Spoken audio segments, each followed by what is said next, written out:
Oi, meu nome é Júlia Marinho. Oi, meu nome é Juan e hoje a gente vai entrevistar a Maria Carolina, mais conhecida como Carol. Tá já, Carol? Tudo bem, vocês? Carol, Joia. quais são as suas formações? Eu sou formada em serviço social, minha primeira formação, formei em 2010. Só que eu percebi que não era muito minha praia, né? Sim. Aí eu resolvi fazer uma complementação em pedagogia. Só que eu sempre fui ligada na área de artes, eu já tive CAT de artes e tal. Sempre mexi com essa questão mesmo de teatro, de dança. Aí eu resolvi fazer outra formação que é a de arte. Então, eu tenho formação em serviço social, pedagogia, arte. Agora eu comecei letras e tenho pós-graduação em psicopedagogia e ensino religioso. Uhum. Você se pretende formar em mais alguma coisa? Sim, agora eu comecei letras, né? E aí agora eu pretendo também começar história e geografia futuramente, talvez ano que vem. Uhum. Como a gente sabe, você não é daqui. Como conheceu o município? Bom, a minha avó, ela é natural de Martinho Campos, né? Minha avó é de 1921, então até antes da cidade ser emancipada. Se minha avó tivesse, ela estaria com mais de 100 anos. E aí, como ela é daqui, mas ela casou, foi embora e tal. E aí, um dia, ela estava aqui e meu pai teve que vir buscar ela porque ela teve um problema de saúde. E meu pai falou assim, nossa, a cidade lá é muito legal e tal, vocês precisam conhecer. E aí a gente veio conhecer, eu tinha 14 anos, foi em 2000. Não façam as contas, por favor. Tem 23 anos. Hã? Que você conheceu aqui tem 23. Eu tinha 24. 24? 2000 pra 2023? Enfim, eu tinha 14 anos. Sim. E aí eu falei assim, não, eu vou embora pra lá. Eu queria vir fazer o ensino médio aqui. Tanto que eu gostei da cidade. Só que meus pais não deixaram, eu era muito nova. Aí quando eu fiz 20 anos eu resolvi que viria e vim. Aí eu vim com a minha avó. A minha avó que era daqui e com minha outra avó também. Fiquei com elas, depois meus pais vieram também. Foi assim que eu conheci a cidade. Então assim, na verdade, eu tenho origem aqui. Eu só não nasci aqui, né? Minha raiz é daqui. Você é mãe? Sou. De menina ou de menino? De menina. Uma menina de 4 anos, porém eu tenho uma filha de coração, que é a irmã da minha filha por parte de pai, que eu meio que criei ela dos 6 anos até os 11. Mas assim, tá longe de mim, né? Mas eu me considero porque me chama de mãe. Mas biológica mesmo só tem uma, que é a Maria Tereza, de 4 anos. Como que foi o parto da sua filha? Pior experiência da minha vida. Sério? Foi. Vocês querem que eu conte detalhes? Pode. Bom, eu tive a Maria Tereza no hospital estadual. E eu tava com um plano de estar no hospital municipal, que é humanizado, mas infelizmente eu tive pré-eclâmpsia, então eu tive que ir pro hospital estadual, porque caso acontecesse alguma coisa com a criança, teria a UTI neonatal, né? Então, por acaso, eu fui pra lá. Então, foram 27 horas de trabalho de parto. Eu fui negligenciada de todas as formas possíveis. Eles me trancaram numa sala escura, sozinha. Minha família não tinha notícia de mim. Eles não davam notícias e eu sozinha. Até que depois de 27 horas eles foram lá para poder ver como que tava. E o médico já tinha virado plantão, né? E o médico rompeu minha bolsa, porque minha bolsa não tinha rompido ainda, eu estava com 10 de dilatação. E ele, na hora que ele rompeu a bolsa, ele viu que a Maria Tereza tinha feito cocô. Até desculpa o palavreado, né? Mas porque para vocês entenderem melhor que na medicina se fala mecônio, que são as primeiras fezes do bebê. E ela fez essas primeiras fezes dentro de mim. E por ela ter feito decorreu de uma infecção, né? Eu tive uma infecção por conta disso. Mas ela estava em sofrimento fetal. Já quando ela nasceu, o coração dela já estava muito baixinho, o batimento cardíaco dela. Quase perdi minha filha mesmo, assim. E depois que ela saiu, né, que ela nasceu, eles foram me costurar. E aí, eu posso falar o que o médico me falou? Pode. O médico foi extremamente grosseiro comigo. Ele falou o seguinte pra mim: vou te costurar pra você ficar novinha pros seus machos. Foi a frase que ele falou pra mim. E eu tinha dilacerado a uretra, né, com a saída. A Maria Tereza, quando saiu, ela era um bebê muito grande. Ela dilacerou minha uretra. Eu tive que dar 3 pontos na uretra e 2 pontos na vulva, né? Então, assim, foi bem. E sem anestesia. Então, foi bem bem traumatizante para mim. Eles não limparam a minha filha ficou com aquele mecônio, né, as fezes, dentro do estômago. Até a madrugada seguinte foi quando ela passou mal, eu saí correndo com ela pendurada pelo pé, de cabeça para baixo, sem saber o que eu ia fazer. Foi que ela botou para fora aquilo.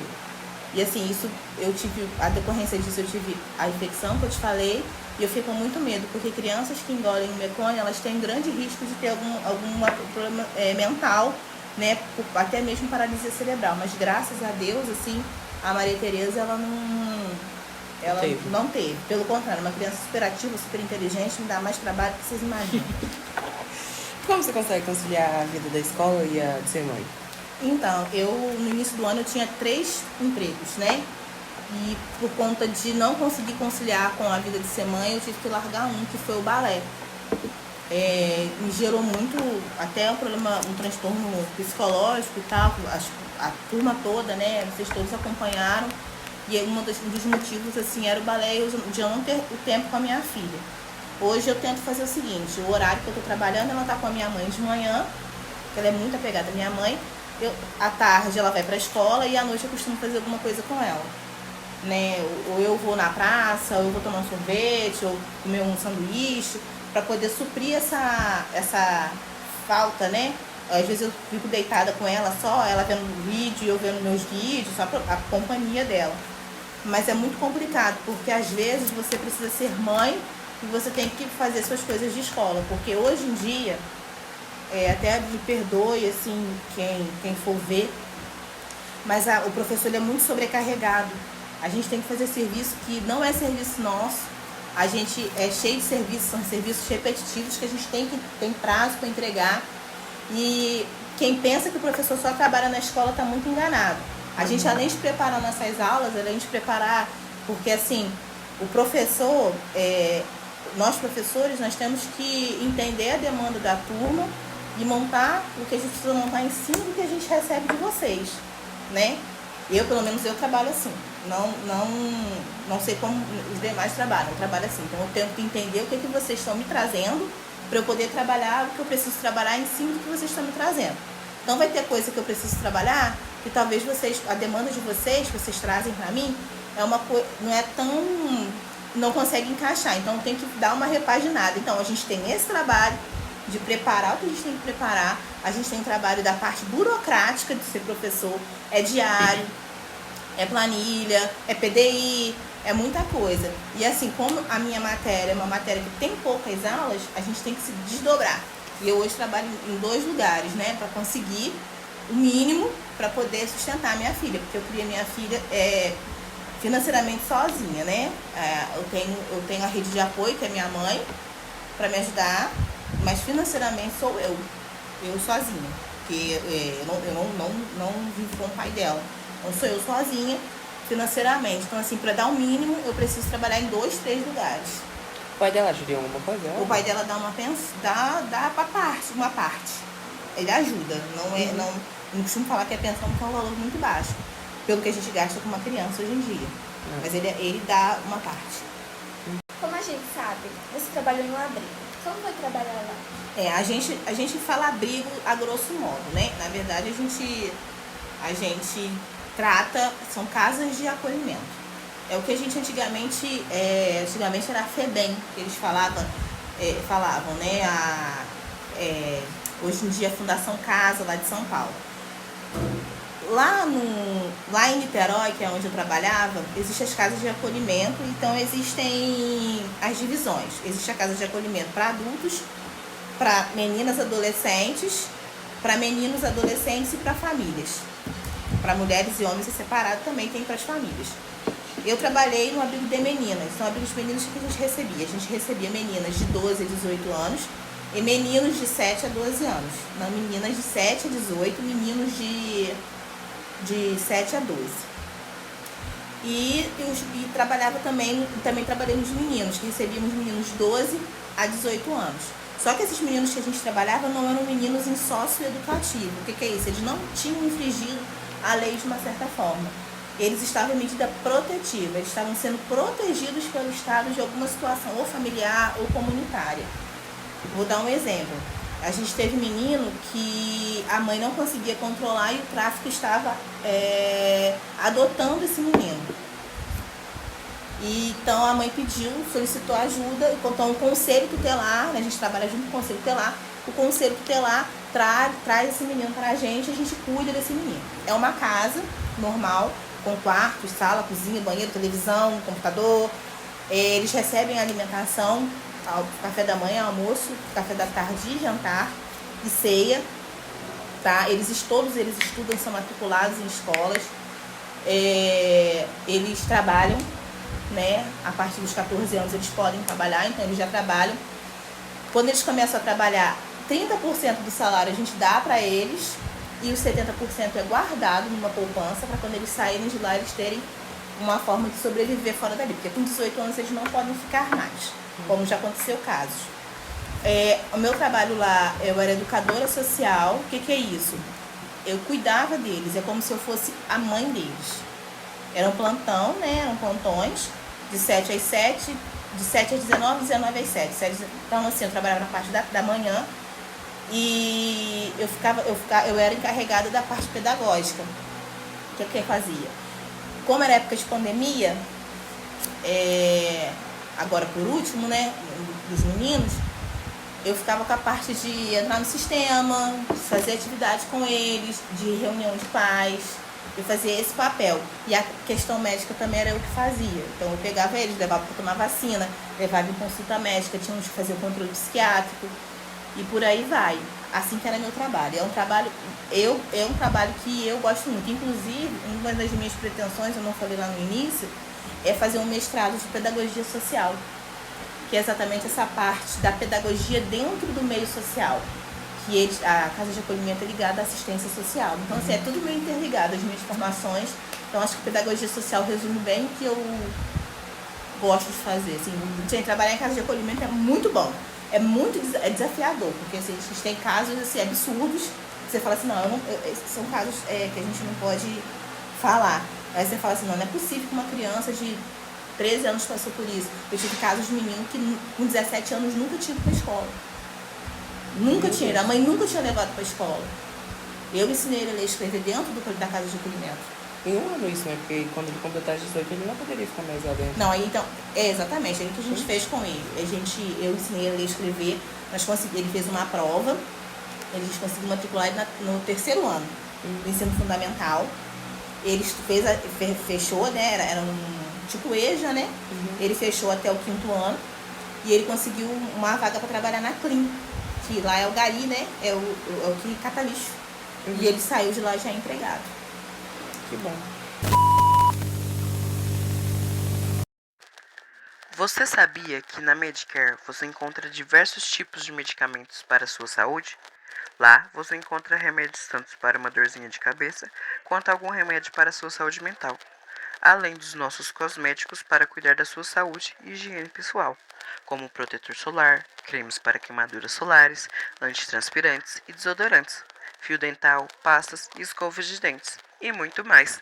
Pra você, dos abrigos que você trabalhou, qual foi mais difícil? O mais difícil, sem dúvidas, é o de meninas, né? Porque quando a gente tem meninas que vêm de uma vulnerabilidade social ou de uma cultura mais vulnerável, elas tendem a desafiar outras mulheres. É normal isso. É lei da sobrevivência. Então, assim, elas desafiavam a gente, que era mulher, né? Que éramos mulher, assim, demais. Então, às vezes, você pedia, ô fulana, repara a sua roupa do varal, você não manda em mim. Eu não vou fazer isso, não. Você não é nada minha. Uma coisa simples, uma coisa normal. Fulana, vamos tomar banho pra ir pra escola? Eu não vou pra escola hoje, quero ver quem vai me tirar daqui. Era assim. De meninos a gente era mais fácil. E assim, os meninos eram muito mais carinhosos com a gente do que as meninas. Eles eram mais protetores, na verdade, assim. Ao ponto de, Carol, você vai embora agora? Vou te levar no ponto de ônibus e ficar lá comigo até o meu ônibus passar. Os meninos eram assim, as meninas já não eram. A gente tinha esse afeto, os meninos tinham mais afeto pela gente. Você tem algum problema psicológico? Tenho sim. Qual? Eu sou louca, não, mentira. Eu sou louca. Eu tenho transtorno de ansiedade com picos de depressão. que acontece? Quando a minha ansiedade está muito alta, a depressão ataca. Então, como eu falei lá no início, vocês presenciaram eu com esse problema esse ano.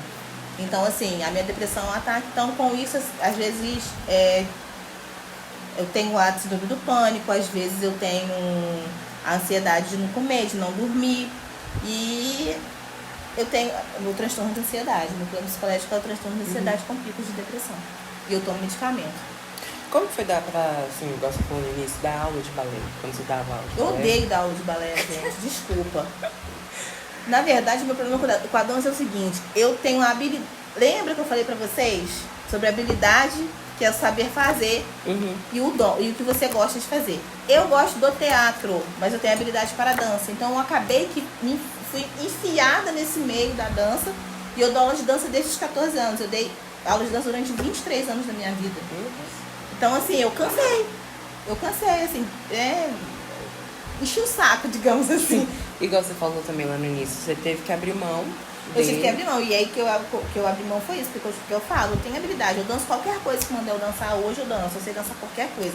Só que eu tenho habilidade. Só que se eu for escolher, eu prefiro teatro. Entendeu?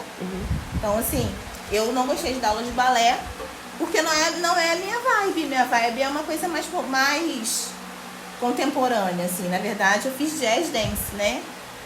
Lá no segundo ano vocês vão aprender o que é jazz dance, se eu estiver com vocês ano que vem.